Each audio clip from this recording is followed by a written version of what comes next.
할렐루야. 하나님이 크신 절대적인 은혜로 유럽 헬레크 사역과 튀르키예 성지순례 사역을 잘 마치고 돌아왔습니다. 모든 것이 하나님의 절대적인 은혜요, 또한 여러분들의 동참과 또한 기도 때문이었음을 믿습니다. 우리 하나님께 다시 한번 영광의 박수, 감사의 박수 올려드리겠습니다. 아멘. 유럽 헬레크 사역은 다음 주에 우리 현 전도사님을 통하여서 보고를 받도록 하고, 오늘은 튀르키예 성지순례 사역을 중심으로 보고 겸 말씀을 전하도록 하겠습니다. 이번 성지순례 튀르키예 사역은 총 9박 10일간의 일정으로 진행이 되었습니다. 그 일정을 간단히 소개하게 된다면 이스탄불에서 아다나, 이 아다나 안에는 길리기아 관문과 데링쿠유를 우리가 볼 수 있었고, 그리고 갑바도기아, 이 안에 파사바 계곡, 그리고 우치하르사르, 그리고 파노라마 정상, 괴레메 박물관, 이고니온을 탐방했습니다.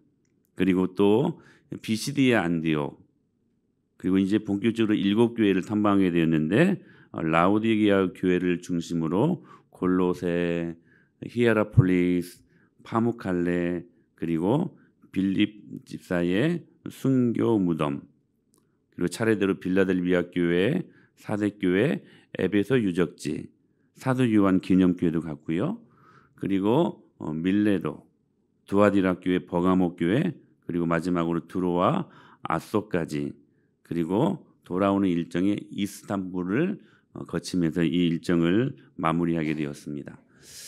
이 일정을 보게 되면 일반 관광 코스가 아니라 주로 바울이 걸어갔던 전도 여행을 힘썼던 그 길과, 그리고 소아시아 7교회, 그리고 데링쿠유의 순교자들의 현장을 통해 참 많은 걸 보고 참 많은 걸 느끼고 그렇게 배우는 시간이었음을 고백하게 됩니다. 이 시간들을 통해 우리 은혜마을교회를 향하신 아버지의 마음을 참 깊이 발견할 수 있었는데, 바로 초대교회 성도들의 영성이었습니다. 제가 보고 느낀, 그리고 우리 성도들이 같이 참여한 우리 성도님들이 보고 느낀 초대교회의 영성은 참 주님이 주신 귀한 은총이었는데, 바로 세상과 단절된 영성을 보게 되었습니다. 그들은 철저하게 세상과 자신들의 삶을 분리시키며 단절한 영성이었음을 우리 모두가 보고 느끼고 배울 수 있었다는 것입니다. 그러면서 다음같이 네 부류의 사람들을 집중하게 하셨는데, 바로 첫 번째 바울을 보게 하셨습니다. 저희가 첫날 길리기아 관문이라는 곳을 가게 되었는데, 이 길리기아 관문은 길리기아 지방과 그리고 터키 내륙 갈라디아, 그리고 갑바도기아를 연결시켜주는 교통의 요지를 보여주는 그러한 관문이었습니다.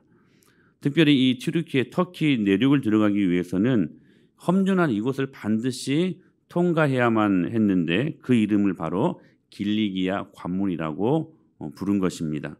이 관문은 저 시리아 그리고 유대 지역과 중앙 아나톨리아, 그리고 그 내륙을 연결시켜주는 거대한 타우루스 산맥, 그 타우루스 산맥을 관통하는 관문이기도 합니다. 밤빌리아 평원 북쪽에 있는 비시디아, 바울의 주 선교의 무대 아니었습니까? 루스드라, 그리고 이고니온, 비시디아 안디옥을 지나 골로새, 그리고 에베소, 그리고 로마까지 가게 되는 첫 관문이 바로 이 관문이었습니다. 저 꽃이 피어 있는 듯한 그 길이 바로 그 로마로 향하는 길이었는데요. 저 길이 2000년 전에 그대로 있는 그 돌이라고 합니다. 길이라고 합니다. 우리 장로님 참 기도하신 것처럼 참 그 기도가 은혜가 되는데, 이 길을 우리가 이 길뿐만이 아니라 바울이 걸어갔던 많은 길들을 저희들은 차로 다녔거든요. 어떨 때는 대여섯 시간 차로 이동할 때도 있었고, 그럼 우리는 막 힘들다 막 그랬는데, 세상에 이 길을 바울은 걸어 다녔습니다. 걸어 다녔습니다. 이 길리기아 관문을 통해서 바로 바울의 낯선 이방 선교가 시작된 것입니다. 여러분, 이 바울의 입장에서 이 길리기아 관문을 통과한다는 것이 어떤 의미를 그리고 어떤 결단을 품고 있는 것일까요? 지금까지의 수많은 익숙했던 것들과의 결별, 동시에 낯선 것들과의 만남을 의미하는 것이 바로 이 길리기아 관문을 통과하는 것이었다는 사실입니다. 즉 자신이 누릴 수 있었던 수많은 유익들, 그는 가말리엘 문화생이었고 그러니까 학적으로 굉장히 탁월했던 사람이었습니다. 그리고 그는 혈통적으로도 굉장히 뼈대 있는 가문의 사람이었습니다. 그리고 그는 굉장히 부유했던 사람이었습니다. 세상에 모자랄 것이 없었던 화려한 스펙을 갖고 있었던 이 익숙했던 이 바울의 모든 것들과의 단절과 결별, 그리고 낯선 것들과의 만남, 고린도후서 11장 26절에 있는 말씀처럼 강의 위험, 낯선 것들이었습니다. 강도의 위험, 타우루스 산맥을 넘다 보면 그렇게 많은 강도들이 있었다고 합니다. 거기에서 생명의 위협을 받았던 것이죠. 낯선 것들 아니었겠습니까? 때로는 동족의 위험, 이방인의 위험, 시내의 위험, 광야의 위험, 바다의 위험, 낯선 것들과의 만남이 바로 이 길리기아 관문을 통과하는 그의 결단이었다는 사실입니다. 세상과 처절하게 단절되어지는 또 한 부류의 사람들을 보게 되었는데 바로 갑바도기아의 교부였던 바실입니다. 여러분, 교부라고 하는 이 이름의 명칭은 어떤 의미를 담고 있냐면 예수님이 12 제자들이 있었잖아요. 근데 그 제자들을 말하는 게 바로 교부라고 하는 사람들의 모습입니다. 그런데 이 교부 중에 한 분이 바로 바실이라고 하는 사람인데, 이 바실이라고 하는 사람은 당시 초대교회를 위협했던 이단의 공격이 굉장히 많았습니다. 그냥 초대교회가 그냥 이루어진 것이 아니라 수많은 이단들로부터의 그 공격이, 그리고 그 공격을 잘 응전할 때에 세워진 교회들이 초대교회였다는 사실입니다. 그런데 그 초대교회를 위협하는 많은 이단의 공격으로부터 이 갑바도기아의 교부였던 바실이 그 탁월한 논리와 탁월한 지적인 능력을 가지고 삼위일체론을 완성하고 성령론을 완성하기에 이르릅니다. 그리고 수많은 이단들로부터 교회를 지켜냈던 위대한 신학자의 모습으로 서게 됩니다. 그런데 재미있는 것은 이 위대한 신학을 완성하는 무대가 바로 괴레메라고 하는 그러한 세상과 단절된 동굴이었습니다. 괴레메. 보시다시피 수많은 석회로 이루어져 있는 그 동굴을 파고 들어가서 세상과 처절하게 단절된 상황 속에서 그 안에서 하나님을 깊이 만나고 그 안에서 주님과 긴밀한 교제를 통하여서 하나님이 허락하신 위대한 신학을 그 안에서 세상과의 단절로부터 이룰 수 있었다는 사실입니다. 그 결과 수많은 이단의 공격으로부터 교회를 지켜낼 수 있었던 것입니다. 그 일을 바실이라고 하는 사람이 해냈던 것입니다. 세 번째 부류의 사람들로 집중하게 하셨는데 바로 데른크유의 성도들이었습니다. 로마의 핍박으로부터 동굴을 파고 들어간 저기 땅굴 지하도시, 바로 그 지하도시가 데린쿠유라고 하는 곳이었습니다. 이 지하도시가 지하 20층까지 있는 거대한 도시인데 현재 발굴된 곳은 지하 8층까지라고 합니다. 저희들이 8층까지 내려갔다 왔습니다. 그런데 7층에 보면 그 안에서도 예배를 드려야 했기에 십자가 교회가 있었음을 보게 됩니다. 참 많은 은혜를 받았습니다. 이곳에서 나서 이곳에서 죽어간 사람들의 평균 수명이 25살, 25세에 불과한, 햇빛을 볼 수 없고 충분한 영양분을 공급받을 수 없었기 때문에 그 정도밖에 살다 간 그러한 믿음의 사람들 보니까요, 사람이 살 수 없는 환경이었어요. 세상과 처절하게 단절된 사람들.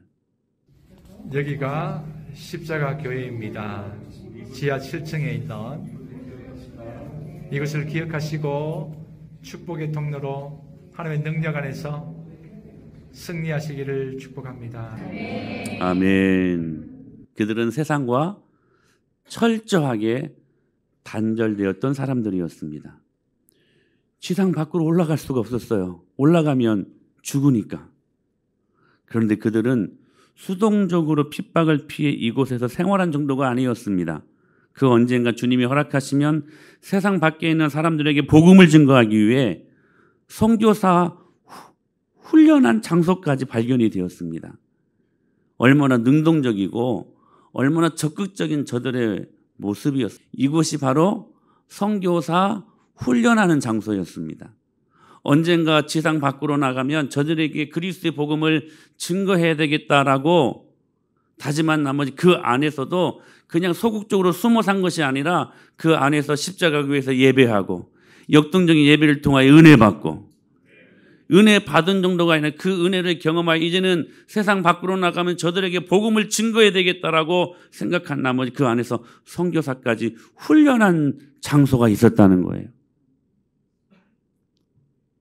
우리의 시각으로 보면 어떻게 이렇게 살 수 있었을까? 정말 막막했습니다. 정말 답답했습니다. 사람이 살 수 없는 것이에요. 그래서 어떤 분은 이렇게까지 말합니다.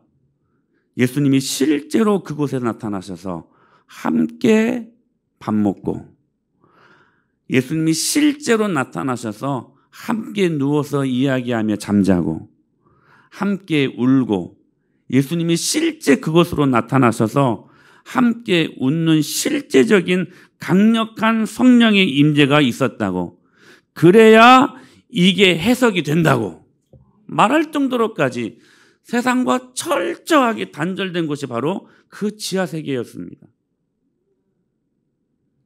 네 번째 부류의 사람을 만나게 된 바로 두아디라시의 루디아였습니다. 당시에는 상업을 중심으로 길드라고 하는 상업조합이 결성되었습니다. 이 사업을 하려면 이 조합에 반드시 가입되어야 되는데 우리 여러분 사회 시간에 공부 배울 때 세계대 배울 때 길드라고 하는 상업 조직을 조합 그 부분들을 우리 공부하지 않았습니까? 그런데 그냥 우리가 말이 좋게 길드라고 하는 상업 조합을 우리가 들었는데 이 안에는 굉장히 무서운 것들이 숨어 있었습니다. 당시 이 루디아가 살았던 이 당시에도 이 길드 조합이 있었는데 이 길드라고 하는 상업 조직은 뭐냐면 아데미라고 하는 우상을 섬기는 것을 중심으로 이 길드가 형성이 되었습니다. 그리고 그 안에서 행해지는 각종 우상 숭배뿐만이 아니라 각종 음란 행위가 다 여기서 이루어집니다. 그러니까 사업을 한다고 하는 많은 사람들이 이 조합에 가입이 되었고 그리고 그 안에서 행해지는 우상 숭배와 음란 행위를 하지 않고서는 그 시에서 사업으로 성공할 수가 없었던 것입니다. 그러한 CEO, 여성 CEO가 바로 자주색감 옥강장수였던 루디아였습니다. 그런데 그 루디아가 세상과 단절을 선포합니다. 그리고 바울이 전한 복음을 받아들입니다. 그럼에도 불구하고 하나님의 은혜로 그 믿음을 가지고 사업할 때의 큰 형통의 은혜를 경험합니다. 그리고 그 은혜로 바울을 돕는 든든한 물질적인 스폰서가 됩니다. 그러나 루디아는 세상과 철저하게 단절을 선포하면서 사업을 하기 시작합니다. 이들에게서 발견한 공통점이 무엇입니까? 모두가 세상과 단절된 삶을 살았다는 것입니다. 그런데 또 한 가지, 동시에 우리가 이들에게서 느낄 수 있는 공통점이 있으니 그들 모두는 세상과 소통하고 있었습니다. 세상과 단절된 사람들 같았는데요. 그들은 모두 세상과 소통하고 있었다는 것입니다. 히브리서 11장 4절에도 이렇게 말씀하셨어요. 같이 읽어요. 시작. 믿음으로 아벨은 가인보다 더 나은 제사를 하나님께 드림으로 의로운 자라 하시는 증거를 얻었으니 하나님이 그 예물에 대하여 증언하십니다. 그가 죽었으나 그 믿음으로써 지금도 말하느니라. 그가 죽었으나 그 믿음으로써 지금도 우리들과 함께 소통하고 있다는 거예요. 세상과 단절된 삶을 살았던 바울을 통해 복음에 대해 직접 그 수혜를 저와 여러분들이 경험하고 있음을 믿으시길 바랍니다. 소통하고 있잖아요. 복음으로 소통하고 있잖아요. 더 이상 그들의 삶이 세상과 정말로 단절된 그런 삶이 아니었다는 거예요.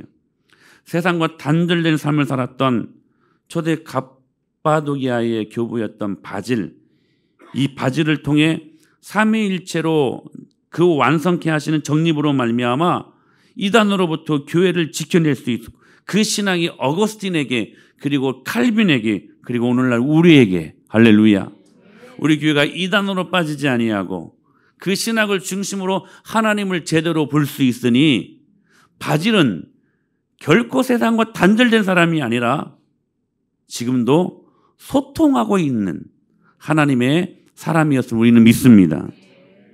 세상과 단절된 삶을 살았던 데린쿠이의 성도들, 그러나 그들을 통해 우리는 다음 세대의 비전을 꿈꾸게 되고 그리고 그들을 통해 우리가 믿음으로 어떻게 지켜야 될 것인가에 대한 확실한 하나님이 일하심을 볼 수 있으니 그들은 세상과 더 이상 단절된 사람이 아니라 오늘날도 세상과 소통하고 있는 사람들이었음을 우리는 발견하게 되더라는 것입니다.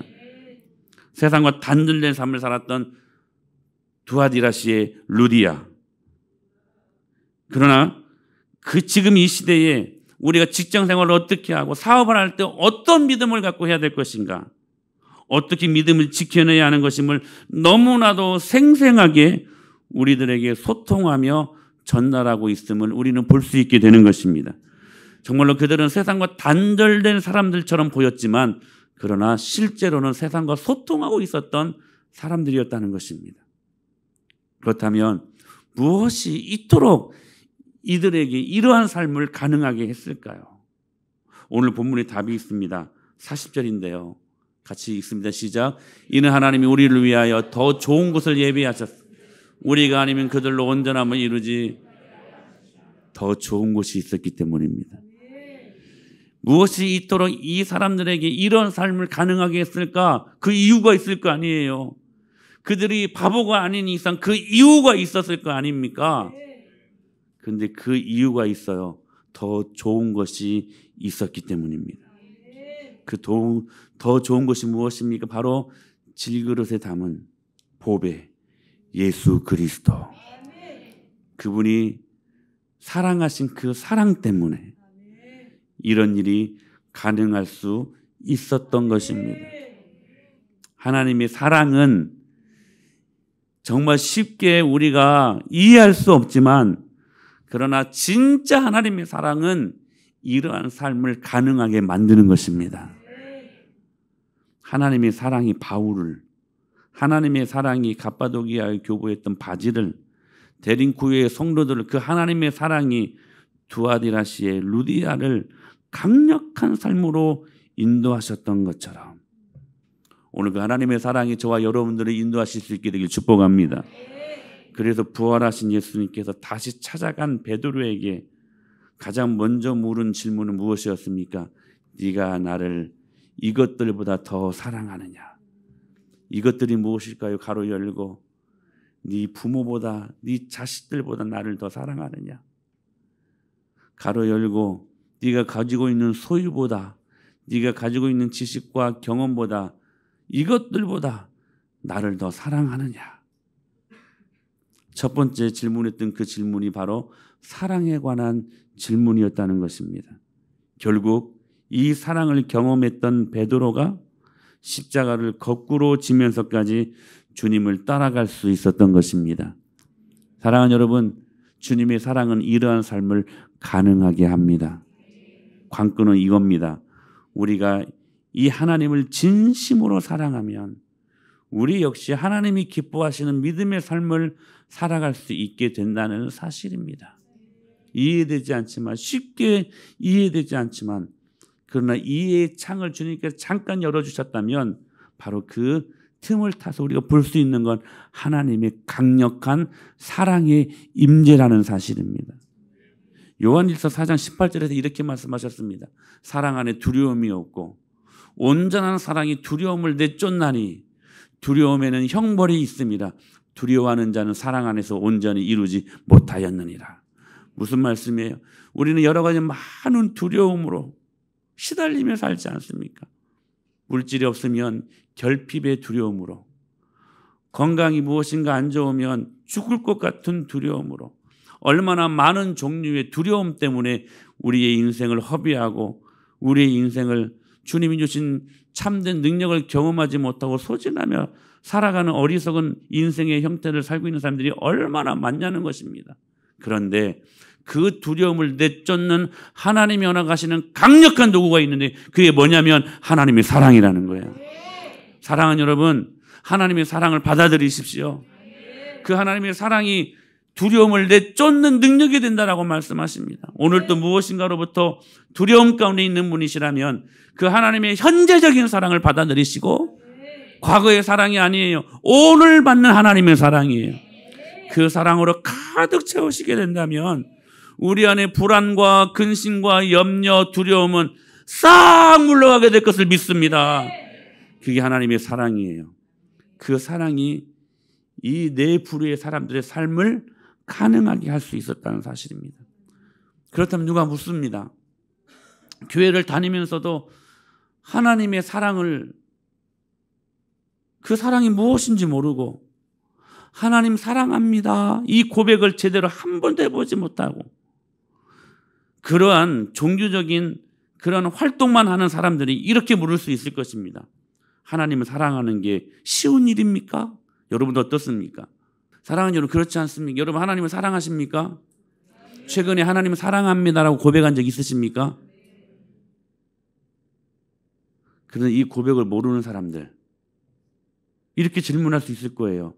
하나님을 사랑하는 게 쉬운 일입니까?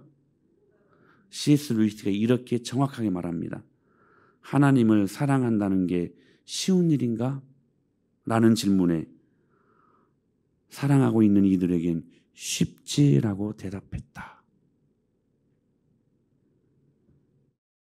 저는 이 짤막한 한 구절의 이 문구를 보고 전율이 흘렀습니다.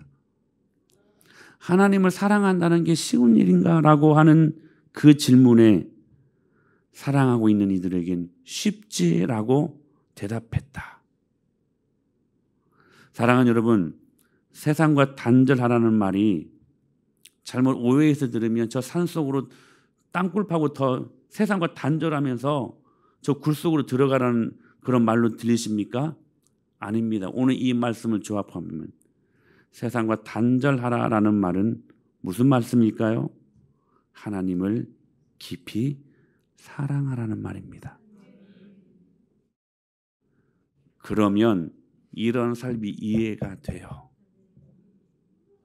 그래서 하나님의 자녀로 산다는 것은 억지로 쥐어짜거나 억지로 주일날 교회 나온다거나 안 되는 것을 되게 하는 게 아닙니다. 하나님의 자녀들은 기계적이지 않습니다. 사무적이지 않습니다. 그냥 하나님 말씀대로 사는 게 쉬운 거예요.